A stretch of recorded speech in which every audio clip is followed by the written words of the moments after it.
আজকে আমার গীতা পাঠের সেকেন্ড অধ্যায়ের 21 নম্বর শ্লোক।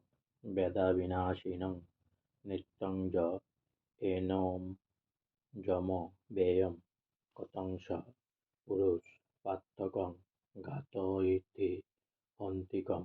বেদ মানে জানেন, অবিনাশীনম মানে অবিনাশী, নিত্যম মানে সর্বদা বর্তমান, য মানে যিনি, এনম মানে এই আত্মাকে, অজম মানে জন্মরহিত, অব্যয়ম মানে অক্ষয়, কতম মানে কিভাবে, স মানে সেই, পুরুষ মানে ব্যক্তি, পার্থ মানে এ পার্থ অর্জুন, কর্ম মানে কাকে, ঘাতয়িতি মানে বধ করাতে, হন্তি মানে হত্যা করতে, কর্ম মানে কাকে।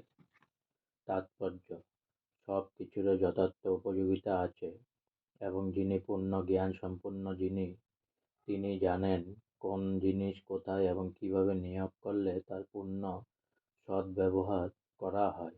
আর সব কিছুর মতো হিংসারও যথার্থ উপযোগিতা আছে এবং যিনি যথার্থ জ্ঞানী তিনি জানেন কোথায়, কখন, কিভাবে হিংসার প্রয়োগ করতে হয়। বিচারক যখন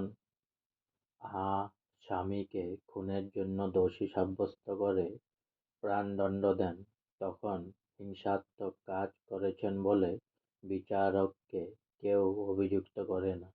তার কারণ তিনি বিচারের রীতি অনুযায়ী এর দণ্ড দেন। মানব সমাজের শ্রেষ্ঠ নীতিশাস্ত্র মন সংহিতাকে খুনিকে প্রাণদণ্ডে পণ্ডিত করার নির্দেশ দেওয়া আছে, কারণ এই শাস্তি পাবার ফলে সে খুনির মহাপাপের ভার রাঘব হয়। পরবর্তী জীবনে তাকে আর তার ফল ভোগ করতে হয় না। সুতরাং রাজা যখন খুনিকে প্রাণদণ্ড দেন তখন তার মঙ্গলের জন্য তা দেওয়া হয়। তেমনই শ্রীকৃষ্ণ যখন যুদ্ধ করবার আদেশ দেন তখন আমরা সহজে বুঝতে পারি চরম বিচারের জন্যই তিনি এই হিংসার আশ্রয় গ্রহণ করেছেন। তাই অর্জুনের কর্তব্য হচ্ছে ভগবানের নির্দেশ পালন করা। ভগবান শ্রীকৃষ্ণ হচ্ছেন পরম করুণাময়, তাই আপাত দৃষ্টিতে তার কার্যকলাপ হিংসাত্মক বলে মনে হলেও প্রকৃতপক্ষে তা হচ্ছে তার আশীর্বাদ।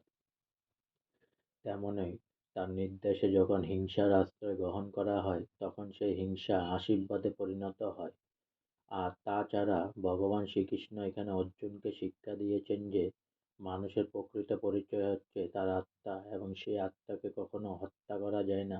সুতরাং সুবিচারমূলক প্রশাসনের স্বার্থে ওই ধরনের হিংসাত্মক কার্যকলাপের অনুমতি দেওয়া হয়েছে। শল্য চিকিৎসক অস্ত্রোপচার করেন রোগ সারাবার জন্য, রোগীকে মেরে ফেলবার জন্য নয়। শ্রীকৃষ্ণ হচ্ছেন স্বয়ং ভগবান। তার আদেশ অনুসারে যুদ্ধ করার ফলে অর্জুনের কোনো পাপ হবারই সম্ভাবনা নেই, উপরন্তু তাতে সমগ্র মানব সমাজের সর্বাঙ্গীন মঙ্গল হওয়াটাই স্বাভাবিক। আজকে আমার গীতা পাঠের সেকেন্ড অধ্যায়ে সাংখ্যযোগের 21 নম্বর শ্লোক এখানেই সমাপ্ত হলো। হরে কৃষ্ণ কৃষ্ণ কৃষ্ণ হরে হরে, হরে রাম রাম রাম হরে হরে। তাই অনেক অনেক সাবস্ক্রাইব করুন আমার চ্যানেলটি, অনেক অনেক লাইক করুন প্লিজ।